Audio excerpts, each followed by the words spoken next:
guys, welcome back to the pod. We are just kind of in awe today as this is episode 200. Yeah. Which is, I don't know, I've just been thinking about and reflecting on God's faithfulness through it all. Today we're going to, go through the rest of our list that we started last week if you haven't listened, but also just kind of journey through a little bit about how we started and where we are today, and just kind of looking forward to what God has for us in the future. Just reflect on his faithfulness. Mm-hmm. Like I sent Brad a text this morning and we talked about how episode 1 came out August 11th, 2020. Yeah. And that our kids at the time were 9, 13, and 15. That's crazy. And that our youngest now is 15. Mm-hmm. So it's just interesting to think that the history of so much of our family is even on our podcast. I know. It's wild. And how much has changed in 6 years, how much has changed, like in our family, in our ministry. Our youngest was on the 100th, wasn't he? Yeah, I think we should have had him on number 200. Yeah. Yeah, because he insisted he needed to have a hat. Yes. He was like very famous at that point was his words. He probably wouldn't be on it now. No. I need to go back and listen to episode 100 and listen to his little squeaky high voice. And now he all sounds like a man. So depressing. But I mean, when we started off, I just, we're just kind of honoring the passage of time, and like we had one little mic.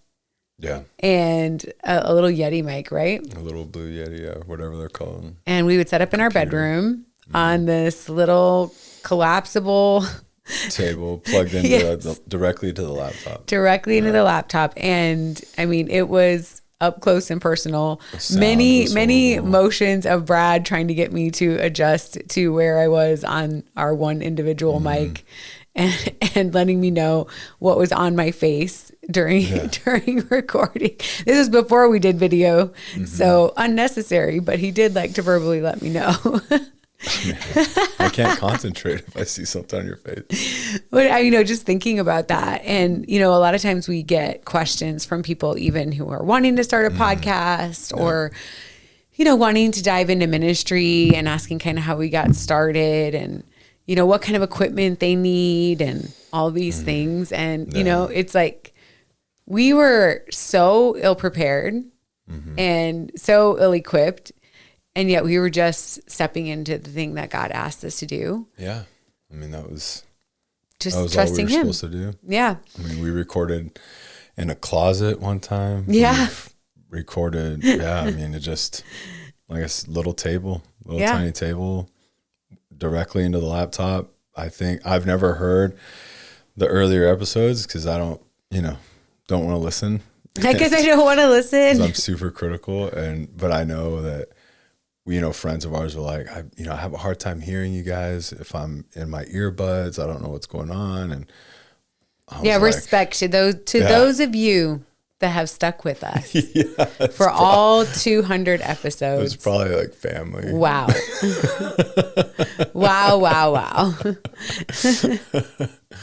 I just, and just recently this past week, I got to speak at a women's event and just reflecting on the faithfulness of God. Mm-hmm. And I think, just reflecting on that in our ministry, I've definitely seen how the seeds that have been planted in our life allowed us to take those steps of faith, but then also gave us the courage to plant seeds of our own. And I'm just really, really grateful. I was just thinking we probably did we didn't do this, but we did almost 100 episodes in the bedroom. Like, with just a if quick you just setup. Took that little that little clip right there, that just does not sound We're good. not famous enough that they would take that clip and run it and cancel me. We're not famous enough for that, which is fine. But we set up I think, for sure. because I know 100 we were in here because I remember crew. Oh yeah. Sitting right over there, like wanting to do it. But then we even had some of this equipment and we were still just setting everything up in the bedroom. And then it was like, we have a little room. Made adjustments. Yeah. Yeah. Through all of life. It's just pretty incredible that we get a chance to see, to hear really, over 200 episodes, just what God has done. Yeah. And, we've gotten to hear from so many of you, and gotten to connect with so many of you guys through coaching, through reboots. And even that has been such an incredible thing, just to, when we get a chance to meet one-on-one via Zoom or in a reboot, it's so incredible because people know us. Yeah. Or in person. Yeah. Or in person. Yeah. Sometimes we've just gotten to run into someone running. I listened to your podcast, and it was just like, it's just so cool to know that when we do get a chance to meet someone, they know who we are. Yeah. We have just been, we've done our best to be authentically who God made us to be, and proclaim what he has done in our life. That's been our whole hope, is that we could point people to Jesus. Yeah. I mean, if you haven't met us, this is exactly who we are. Yeah. Real life. We always say we wanted it in real life. We always say that we want it to be as if you were sitting with us around the table, because those are some of our favorite times with our friendships and with one another. And I think ultimately I think we have definitely stayed with that heartbeat in our ministry. I think we've grown a lot when it comes to when we have to step outside of the podcast room, and recognizing the investment that we have to have when we speak and when we go places. And that's a little bit of a different thing. If we go speak somewhere, it's not on the fly. It's not on the fly like the podcast. No, absolutely not. But what I say, that is a really big development. Cause I had just been thinking through like our journey, and through the time that we started our podcast. I mean, we switched churches, which was gut-wrenching. It was gut-wrenching, really, in a lot of ways. We didn't make that too public, but we did talk a little bit about that. Went to a new church, and within that church, we were invested in as far as growing in leadership, but also in speaking, actually going through a program to enable us to develop that. Yeah. And I think it's when I'm just looking back at the faithfulness of God, those little things, those moments where God opened doors and is still opening doors, I'm just, it's incredible. Yeah. Incredible that we've gotten to go and speak and, share what God has done. Yeah. So that's been good. So that's it, guys. We're done today. I don't know what you want me to. I feel like you've been sitting on this for a while. Like, I have been ruminating. Yeah, ruminating. Yeah, well, I think it's because, like I said, I've been, specifically preparing a message on faithfulness this past week, and so I think it helped me to really look at just all the seeds that have been planted in our lives, and it's incredible to see the fruit of that. It just goes back to our personalities of. You're like, what's the, highlight of your week? And you ask me, and I have no like crazy answer. It's just something normal. And then I'll ask you, and you're like, I led this person to Christ, and I'm like, well, okay. That literally happened for 1 week. And I'm like, I'm a guy. I don't know. I don't know what my highlight is for the week. There's nothing, there's nothing like groundbreaking or anything like that. And and that's kind of how it is right now. Like 200 is huge. It's weird. I mean, I've seen other, podcast personalities or ministries that kind of started. There's a couple that. They're, I wouldn't say friends of mine because, we met through like social media, but through like a men's group, way back. And I think a couple of them have a podcast and, started about the same time, and they're not at 200. And it's just weird that we've, just kind of like the grind, right? Not in a bad way, but just kind of faithfully planted the seeds. Like put the blinders on and just, we're going to do our episodes. And this is, just knocking them out, right? Not checking boxes, but just, this is what we're going to do because God called us to do it. So, the years of the one mic, horrible sound, not a soundproof room, nothing like that, into moving to, what do you call it? Is this a frog room? What do you call it? I mean, I would say an office space. Yeah. Well, what's a frog room? I've heard you say that before. It's because that's what they call the little extra space in there upstairs, but I don't know why they call it that. Something like, where did that come from? I think it's something above a garage, but I don't know. It doesn't even make sense. It doesn't make sense at all. But I thought that's what this was. So I guess it's a little office. And moving in here and then having the equipment that we invested in because of friends of ours that were like, this is what you should do, right? Mm-hmm. And so we do that, look, get all this up and then move in here, and we don't really do anything at first. We just, battle the sun coming through these side windows, making sure like if we record, it's not going to be this time of day so the sun doesn't hit you in the face and messes you up, and all these craziness. I remember doing some interviews. We had 3 pocket windows they clearly are still here, but we've now covered them with, actual sound panels. But it's so funny because I remember this interview and it's just like, we're on there. And of course it's you're on camera and there's this sun streak just boring into my eye. Moving. It wasn't there at the beginning. Yeah. And it's just like moving across, like as you're going, it's like, Behind one of these sound panels there's folders that blocked the sun. And I don't know why I didn't move them. I wasn't even thinking. And I put the panel up and I'm like, I'm not taking the panel down. That's fine. They're going to be right there. But painting this room and doing all that and getting all set up and then getting like this lighting thing, like it's crazy. I mean, we're recording off our phones still. We haven't moved up from there. There's always something that Brad's like, but we're not there yet. We haven't moved up from there. Just FYI, we need a bigger room. Okay. No, we're not gonna make a bigger room. This is like, we're not gonna do that. But I'm just saying. I also need a bigger room and a truck. So there's that. But you have to have a bigger room. From what I've learned, all this stuff. Like you have to have a bigger room to push some more space out. But we're not doing that. We're fine where we're at. Like God's been faithful. Yeah, it's been awesome. And I just wanted to ask you, what do you think has been the most difficult part of this process? Of the podcast, like this, of just this piece specifically.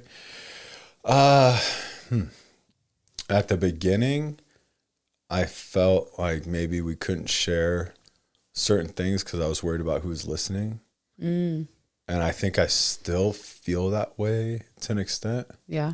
Which, get ready for the next season. Oh gosh.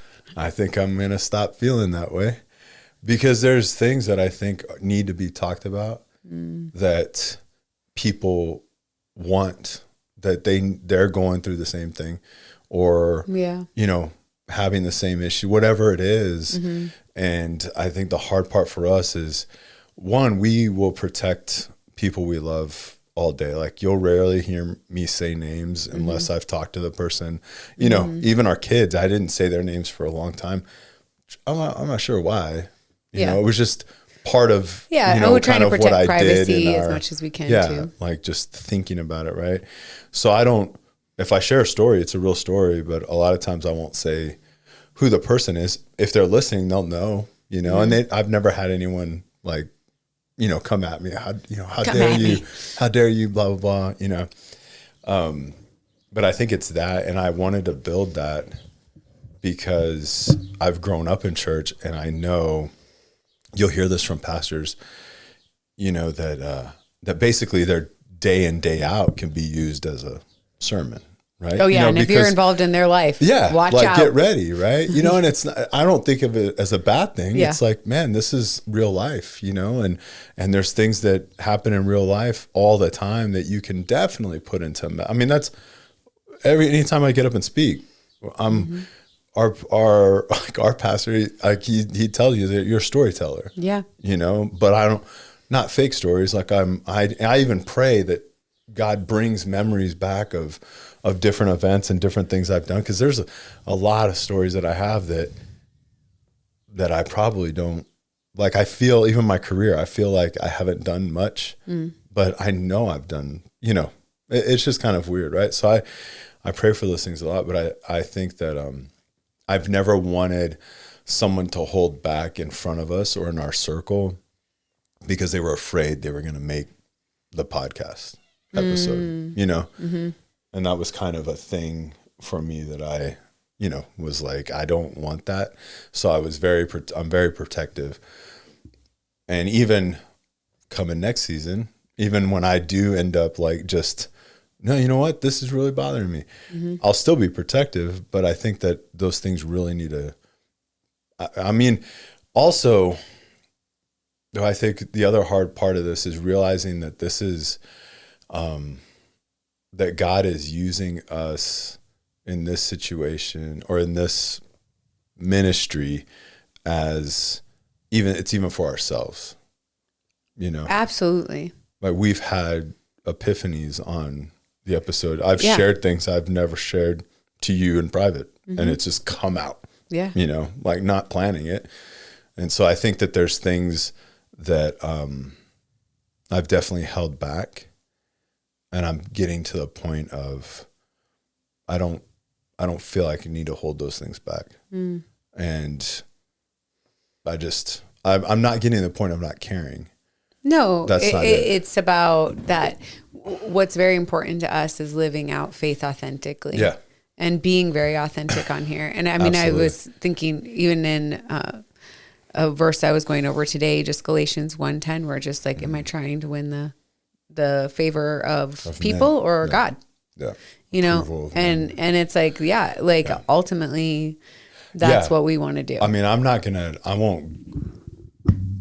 We pray before every episode. We're always in prayer over our ministry, over our life, right? And over decisions, over, all those things. We're just always, I start my day out in prayer, and so we always pray before all this stuff. And so I would never go outside of what God would want me to share, but I also, because I won't do that. I feel now though there's this push from me. Maybe it's because I'm journaling. I don't know, but it's this push for me to actually open up this other side, because I don't like to be fake ever. Yeah. And if something's really weighing on me, it's probably weighing on somebody that hears this also. Yeah. Absolutely. Not in my situation specifically, but in their situation, And so I think it's, even this though, I think it's interesting because like you haven't shared that with me. No. But I think that's what is so cool about, just sitting down and having these kind of conversations, is that it does just open up. Like we do and have shared our lives with you guys. Absolutely. That's for sure. I think that's been a weird part too. And we'll get to the list, but I think it's been a weird part of this journey also is running into somebody or someone coming up to us that has seen us on, heard us and then looked us up on social media, whatever it is. And they'll tell you that I feel like I know so much about you. And we're like, you do. Yeah. There's nothing like that, yes, there's intimate sides of us that only, our circle knows and things like that. But overall, you do know us. You absolutely do. We've wrestled things out on here. We've even gotten angsty on the podcast with each other. But it's because that's genuinely when we are having discussions and when we're going over topics, we don't always agree with each other. No, we don't always approach it the same way. I think the funniest comment, or it was comment because it wasn't feedback. I think the funniest comment I've gotten is from our pastor on our forgiveness episode. And he's like, I'm dying because you guys are arguing about forgiveness. And I was like, well, don't you see my point? Don't you see my point? That was the funniest thing ever.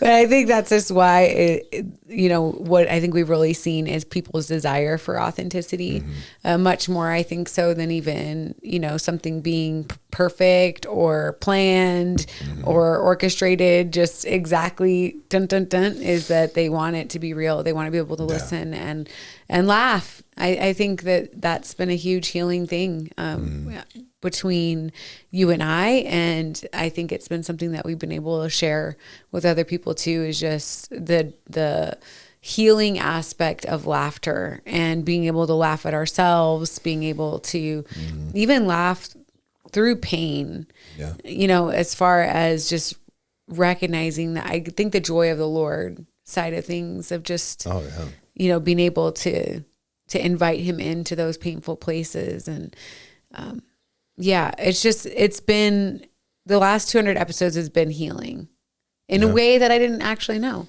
that we needed healing from it, or we didn't start it for that. No, not at all. So.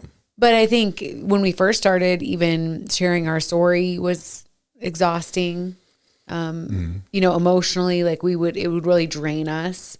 Or when we would coach, a lot of times we would struggle a little bit after because, we're really diving into some deep things with people, and how God has just kind of developed us through years to have the resiliency to just use that portion to reflect him, and to take our pain and just show how faithful he is in the middle of all of that. It's just, I don't know, it's just really amazing to see what God has done in the last 6 years. I mean, in just like a month, we're about to celebrate 25 years of marriage. That's wild. It's just crazy. I don't even know what we're going to do. I don't either. Everything is, how do we get to Argentina? Steaks in a movie. How do we? Yes. Life pivots, guys. So it changes. Lame. It shifts. There's so many things we're so lame on. Lame, or just like, hey, we know what we like. Yeah. Right. Maybe we go and spend the weekend in Cloudcroft and go hiking and go enjoy some nature and the things that we really love. Yeah. And I think even in that, we've discovered a lot of things over the last 6 years, just that we really love, and, let go of some of the things we really don't, and working a lot more on ultimately what is our job is to please God. Yeah. Like that's what we want to do. That well done. That's what we want to hear at the end. That's the only time I want to hear well done. That's the only time? Yeah. I don't want to hear it. Like if, what was that thing I said this to one of our friends. He was like, yeah, that's what it was. He goes, hey, how does everyone want their steak? And someone was like, we were at a party and someone was like, well done. And I was like, I don't want to hear that. The only time I want to hear well done is when I see the Lord. Your steak's going to be medium. Oh, Lord. Our poor children, they just really got blessed with our sense of humor. Yeah. That's you, really. Some more than others. Yeah. Well, anyways, I know we want to finish the list while we're on here. And as we are planning on taking a break for the summer after this episode. And maybe we say this every time. We're going to batch record. Yeah. I doubt we need to, because it helps. Maybe we will because next season, I think it's flipping table season. Oh, I have to prepare my heart for this. You have a couple months, a few weeks maybe. And we flipping start batching. Table season. Okay. Yeah. Maybe that could be like the theme for next season. Like even we don't do this, but even, advertising or whatever, or however, hey, next season, and just like tables are flipping. Okay. I mean, I'm not Jesus.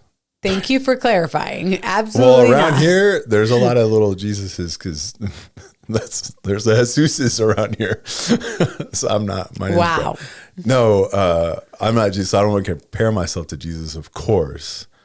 But I mean, at one point, like he literally made a whip.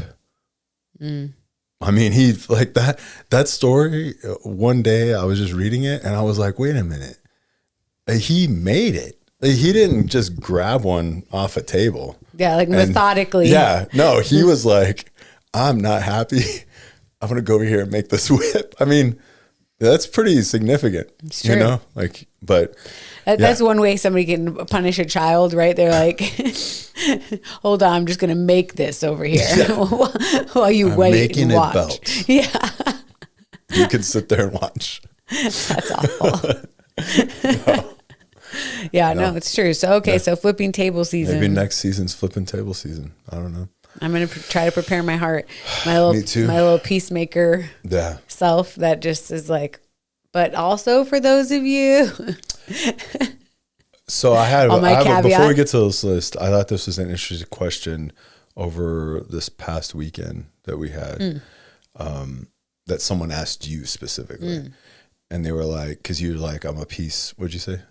What'd you say right now? Peacemaker. And Right, then yeah. she had this. I- Yeah. And she was like, are you a peacemaker or are you a peacekeeper? Yeah. And I thought that was a great question. We did a whole episode on this. But she asked you, and you, I'm just telling you, we did a whole episode on the difference. I So for those of you who Wow. want to know, go back and listen. interesting.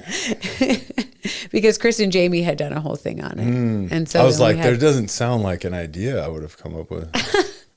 But Chris and Jamie, 100%. Chris and Jamie from Expedition Yeah. Marriage. If you guys don't follow them, they're amazing. Yep.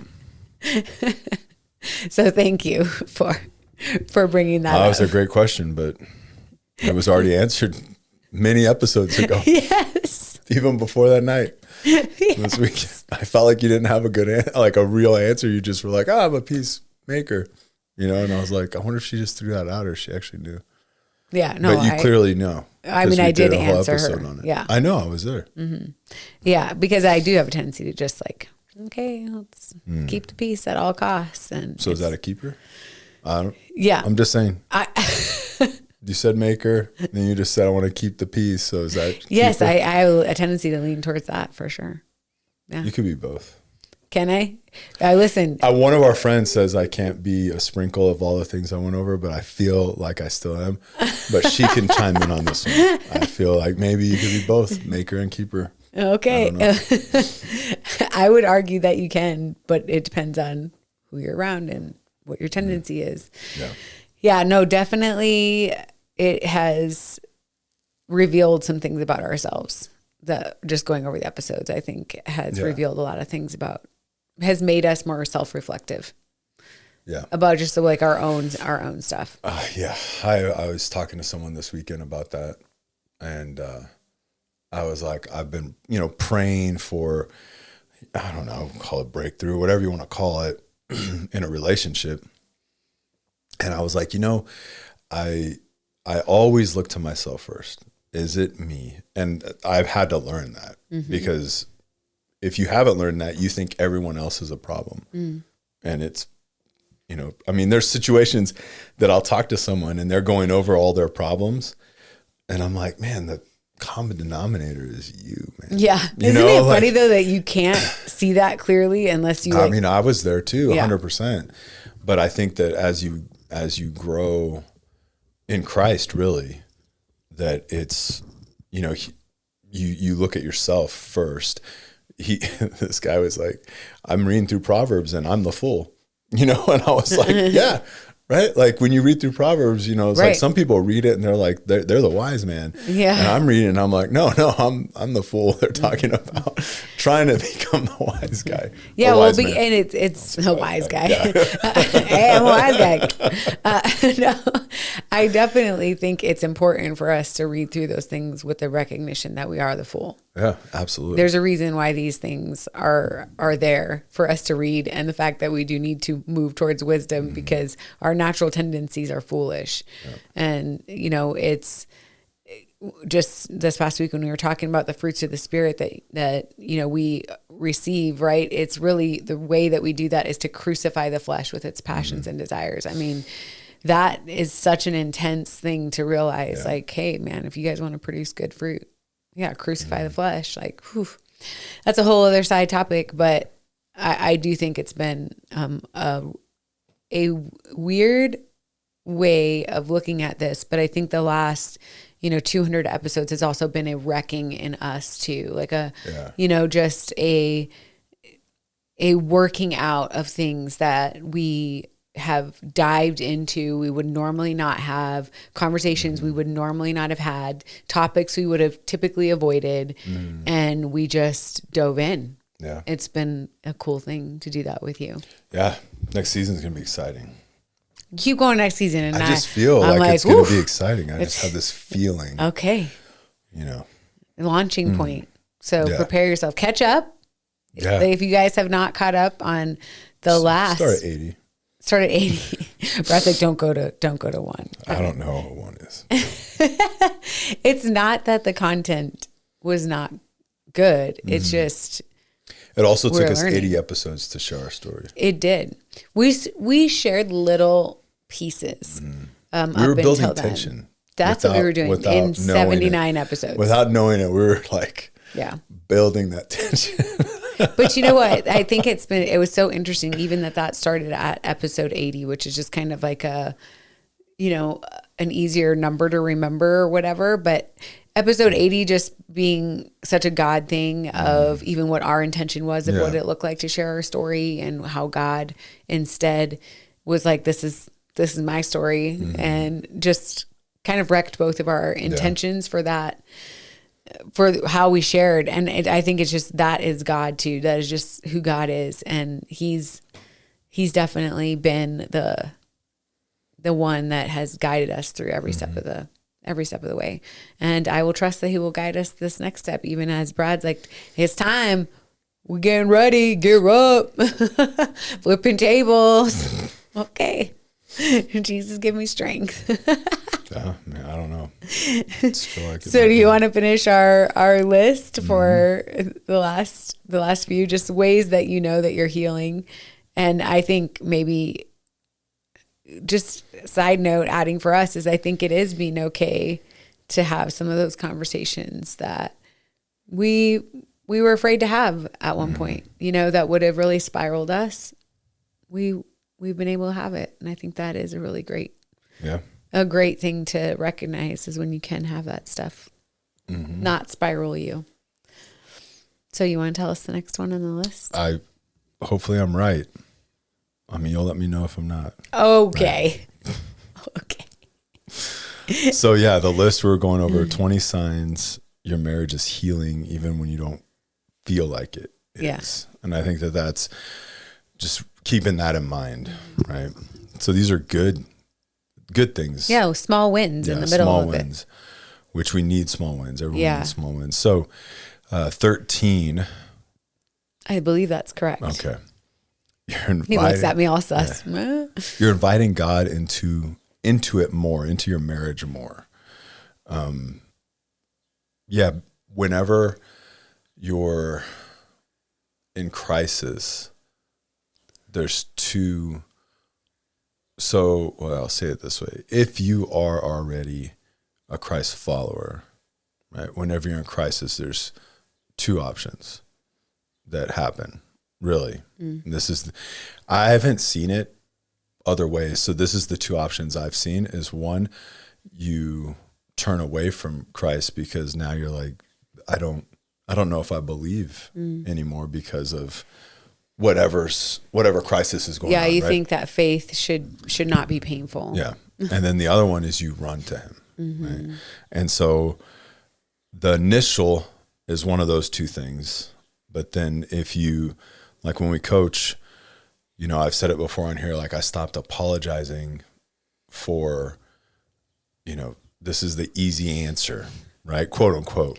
Yeah. Right? I stopped apologizing for that when I was like, you just need to, you know, get in the word, prioritize Christ. Like those were the things that I would always say, pointing back to the Bible. And I used to just apologize for it because I felt like it was this cop out, you know, like you have a, you know, faith-based ministry that you paid for coaching, and we're sitting there and you're giving your, you know, pouring your heart out. And then the dude on the other end's like, well, if you just read your Bible, this would all, you know, fix, right?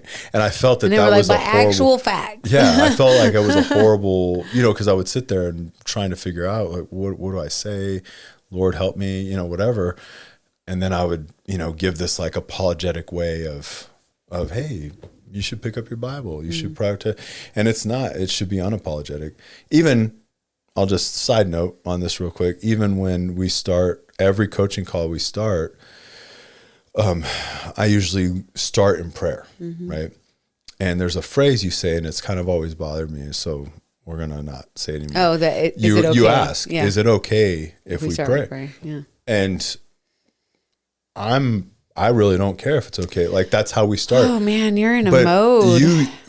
Because these people, it's not they didn't pull our name out of a hat and just like, I think these people can help us.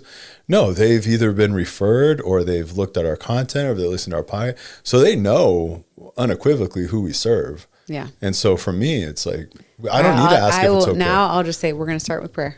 Yeah. Just like it's that. A statement. Boom. Statement, not question. Yeah.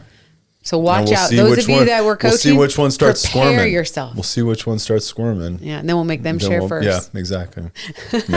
No, but you get to this point in your healing and your marriage, and it's a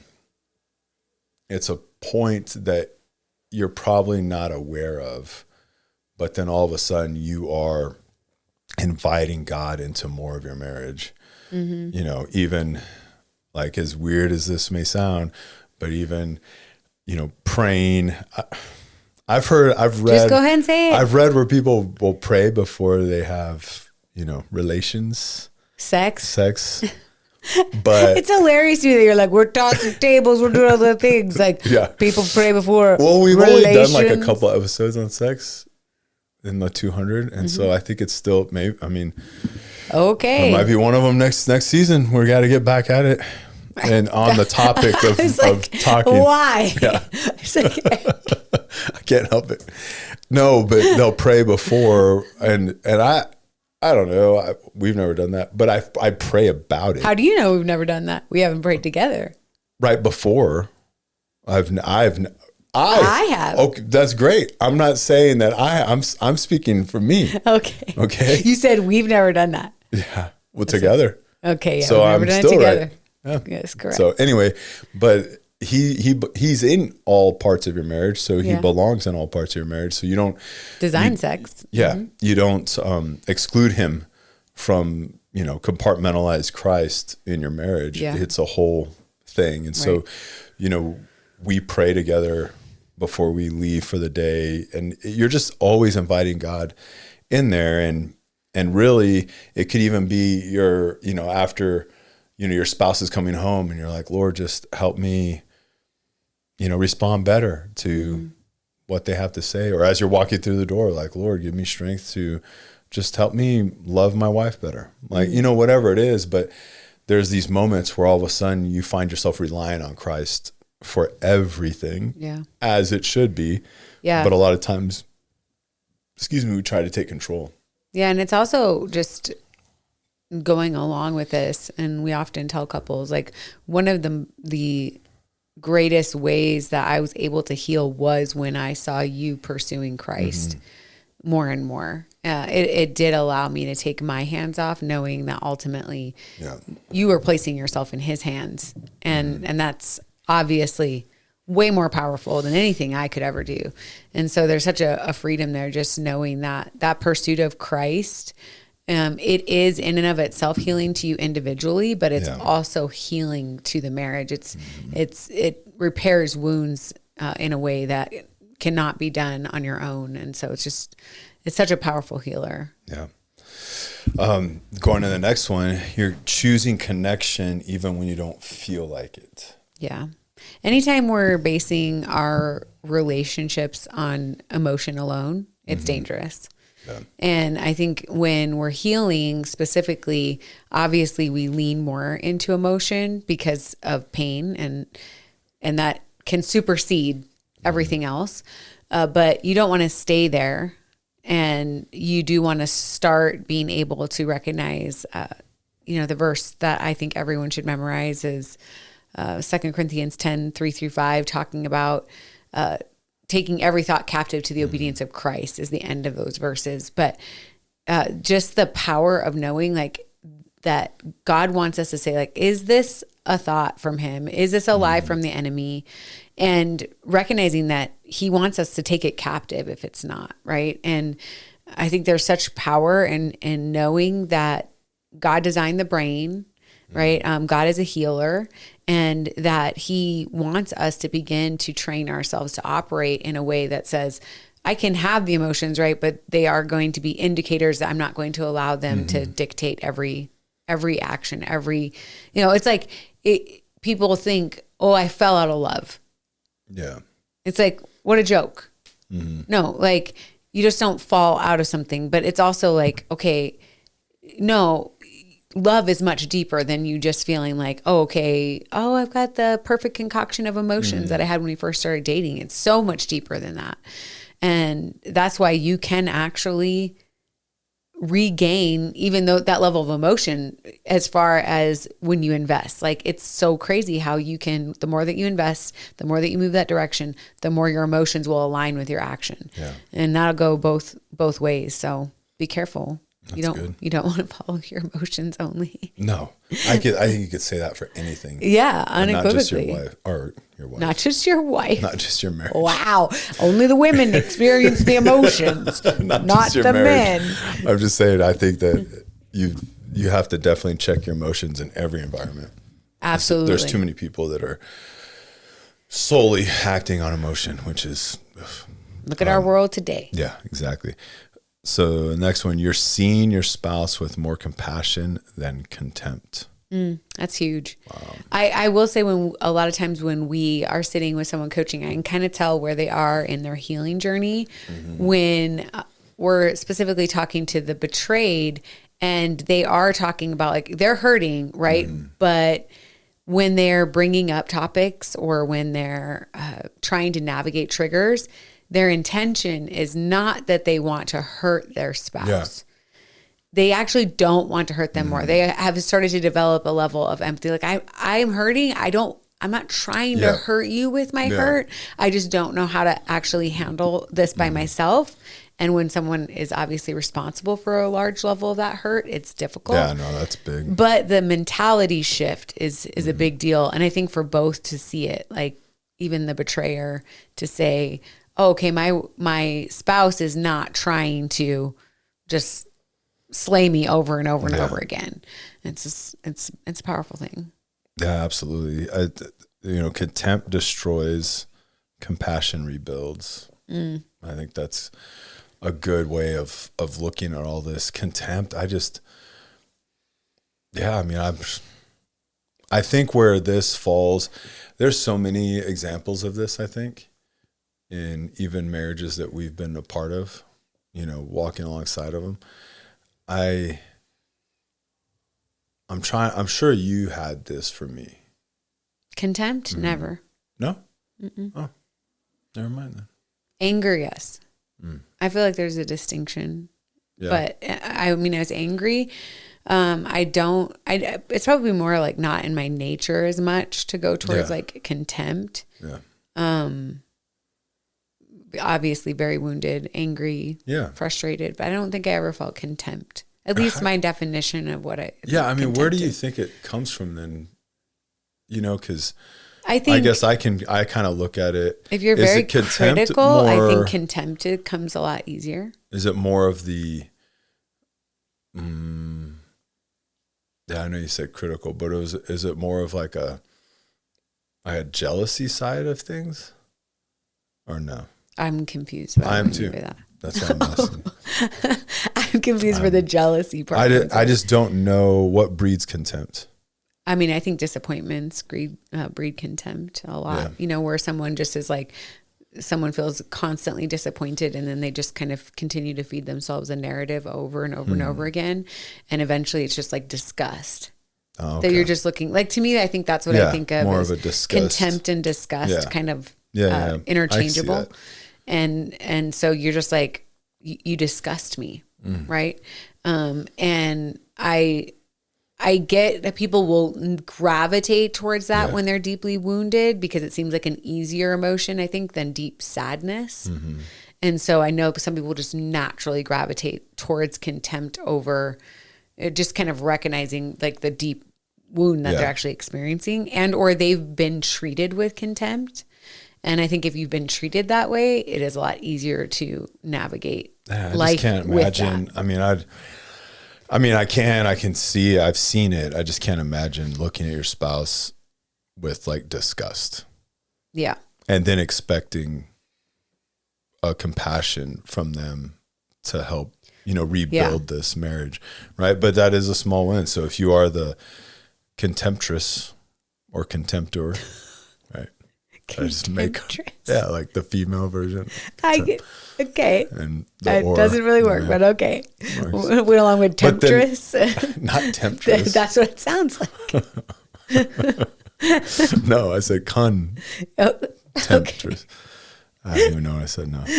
But anyway, you start, the small win in your head, knowing that your marriage is getting closer to, the healing part of it, right? And you don't realize it's going. I guess when you start taking a glance at your spouse and you're not disgusted, I just think it's crazy to even say that. No, but it's pain. It's hurt and pain, and that's what leads to contempt, right? It's over and over and over again experiencing something. I guess that's where I was coming with jealousy, where it's like, so say we go with the full crisis, right? Rebuild, like reconciling like we did. And you get a spouse that's like, I don't understand how you could just sit there and laugh right now when this is what's happened maybe a year ago, and they're still, so that's where I felt that, maybe like jealousy a little bit creeps in there. Yeah, I do. That's what I thought. Yeah. That's what I was thinking when I was thinking of contempt, where it was like, how can you just sit back and I think it's much deeper than that. Laugh. And I think with that, it's typically always a cry for safety when someone's experiencing that. I think contempt is much deeper. It usually is repeated. What I see where contempt really plays in, I think, in specifically betrayal, is especially if it's repeated betrayal. Yeah. Right? It's a repeated behavior that you... I think we're going to skip the next one. Okay. It's just like, meh. So, because, we're kind of running a little long today. You're welcome. Episode 200. I'm trying to make up for those minutes that we didn't have in the beginning, because I'm specifically going for 200 hours. 200 hours. That's what you were saying. 200 minutes. We're past 200 minutes. You're becoming more honest about your own wounds. I like this. We just literally talked about this too. Yeah. But you're not just pointing out theirs. I think that's huge, because it's huge, I think when you're first hurt, and it doesn't have to be the full blown, ultimate betrayal in marriage. Just hurt in general. Just when you're first hurt, you're always pointing at the other person. Always. Yeah. It doesn't even have to be your spouse. It could just be anything. It's like we talked about earlier, where you're just like, there's always, it's someone else's fault. It's always. And you might have some validity behind that feeling, for sure. But I think that there's such this maturity whenever you can, like, yes, you did something wrong, but I need to look at myself too. Am I being overly sensitive? Am I being hyper focused? Am I, what, because there's been situations. Do I need to eat? Yeah. Right. There's been situations that I've been in, there's been, situations that I've been in other environments.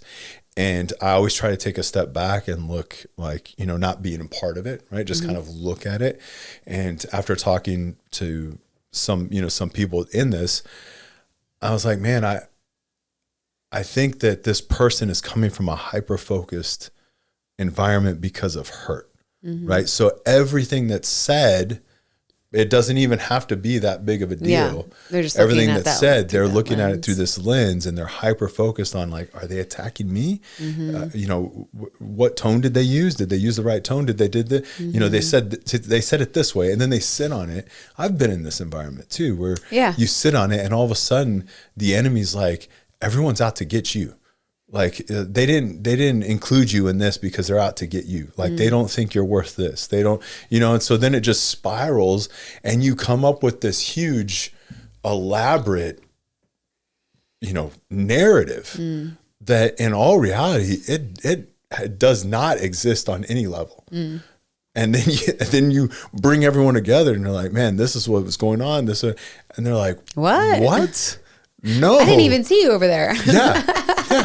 I didn't say hi to you because I didn't see you. Like, I didn't even know you were there. It just gets blown into this huge disproportioned thing, and it's ridiculous. But everyone goes through this. And so in a marriage, being honest about what are my wounds, and my wounds can go all the way back to my childhood, which I think those are good to learn, understand, all those things, realize, everything from your childhood, because there's no perfect childhood, right? So everyone's got something, right? So it's good to recognize, understand, learn all those things. Where I get annoyed is when people use that as an excuse for the actions that they do now. Correct. Right. And so I can see, that's why you did that, but it's not okay. But it doesn't excuse. Yeah. Now, there's still consequences behind what I don't care what happened to you. Yeah. Now is now. Right. And so I think that even coming from me, there's definitely wounds, as I was growing up, and I need to recognize those. I need to realize those. I need to do all those things, but I can't live in those and then just walk around offended. And then I'm constantly pointing out, but you didn't do this, you didn't do that, because when I was a kid, this is what happened. And it's like, well, you're not a kid anymore. Again, another favorite story of mine that our pastor said, and he was talking with someone a long time ago, and he was like, I asked them how old they were, and they told me, he was like, all right, well, that's like, you're not a kid. Grown up. You're a grown up now. Like, now it's time to be a grown up, Yeah. And you got to deal with that stuff for sure. But yeah, you're right. There's a certain point where you can say like, man, there's a reason I am where I am today, but there's also a reason why I need to change. Absolutely. Moving on. Yeah. Okay. Yep. You can ruminate on that, but we're going to move on. The silence isn't as heavy as it used to be. There's less tension even in the quiet. This speaks to my introvert heart all day, because I am fine. Like not 100% of the time, but I can be fine just sitting there and there's no talking. This happens a lot with us. We're driving somewhere and I'm driving and you're not talking. You're just in the passenger seat doing whatever. Ruminating. I don't know. I just imagine your head like la la la la la la la. That's what you. Yeah, sometimes you just there sipping on your hydro flask, sipping on your water, doing whatever. I don't know. First of all, it's my Stanley. Okay, Stanley. Sorry. Second of all, I wish that was the stuff that was in my head. No, but when you're healing, quiet screams that there's something wrong. Yeah, it's true. Like it's one of the loudest things. What are you thinking? What are you thinking? Yeah, it could be one of the loudest things going on in your home is when it's quiet and you're healing. and like, oh, they're mad at me. I did something wrong, or or is he still cheating? Oh no, or they're thinking about this. Yeah, what's he thinking about it, and all this, and just kind of like, again, a narrative that doesn't even exist is going on because no one's talking. And I mean, there's been plenty of times where we'll even go out to eat, on a date. We're on a date. Like, shouldn't we be like, back and forth in between bites? And it's like, in between bites, first of all, right? You don't bite and then start talking like, oh gosh. So anyway, but it's fine if we're just quiet. That we're not quiet on our phones, because then we're ignoring each other. It's just quiet and it's okay. There's nothing wrong. We're just enjoying our company. I think that that's a huge realization that people need to realize, for lack of a better to take the term. pressure valve off of like the constant that you have to constantly be talking about living and going over the painful parts that you're walking through. There comes a point where it's okay. Like, it's okay that we're not constantly sitting there. Yeah, absolutely. And then I already said the last one. We're not on the last one though. So okay. Well, almost all right. there. You better wrap it up, baby. I know, that's what I'm saying. Woo. You're starting to believe change might be possible, or did you go over that? No, I did not. So you're this seeing, is a good ending one. This is just a shift in your belief. Yes. I wouldn't even say, I was about to say perception, but I wouldn't say perception, because I think this is something where you believe. Like, there's a shift in what I'm believing now. Like, before, there's no way. We're great examples of this. If you had looked at our marriage as I first walking back in the house, like, you look at it from the outside and it's like, man, there's no way. Like, okay, great. Think you guys are going to fix your marriage, but once a cheater, always a cheater, this and that, and there's just no way it's going to work. And then there's somewhere you can't rely on outside people, that are going to speak death into your marriage. And there's somewhere along this line of healing where all of a sudden, and it could be just a small, subtle shift where all of a sudden you're like, you're not even thinking that you believe that it'll work. It's just, you're sitting in it. And so all of a sudden you're like, whoa, well, wait a minute. Like, kind of start living out hope. Yeah. That's what we get to see in reboots kind of just happen a lot. And I think that's one of the coolest things is that you're able to all of a sudden start shifting from what got us here, right, into where do we want to be. And it's the neatest thing to get a chance to see where that hope, kind of that hope light turns back on, where it's like, okay, like we can go a different direction. Yeah. Like, just because this is what happened, that doesn't mean that that's going to happen again. Just because this happened, it doesn't mean we can't heal. It doesn't mean we can't actually be better. I mean, as scary as it is, man, so many people struggle to say it, but we've heard from so many couples where they have a level of gratefulness for the pain they've walked through because they have an appreciation of their marriage and of what God can do that they don't know if they would have ever experienced it another way. And I know that that's the same for us too. Our passion for marriage, our passion for this ministry, for what God can do. I don't know if it would have come any other way. No, absolutely not. So I skipped the one because I was like, man, but we need to just hit it. Okay. So we're fine. I mean, that was a good one to end on. Okay. And the last one that you had gone over last time was not giving up. Yeah. You haven't given up. And I think that this one ties into that. So I was like, maybe I just didn't like where it was on the list. Okay. That's probably what it was. I'm assuming. There's a willingness to try again. So even after there's a couple setbacks or, 2 steps forward, 1 step back kind of deal. We get this a lot in coaching. Yeah. That you're not completely shutting down. So it really, life is like this. In any other goal that you make, if you are not necessarily, all goals are realistic in your mind, right? I mean, they should be, well, everyone's, because that's what you believe you can do. But during that path, it's not a straight line. Yeah. I wish it was. I wish it was a straight line. That'd be amazing. But it's not a straight line. You're always going to have maybe half a step back. Maybe you've taken 2 steps forward and 4 steps back, whatever it is, but you're still on the trajectory. Yeah. It's kind of like if you work out, you get a little injury. Absolutely. You have to take steps back. It doesn't mean that you're done going after that goal. It's still like, I'm going to work on healing now, and now I'm going to get back to it. Yeah, you're not shutting down, Yeah. right? So this is where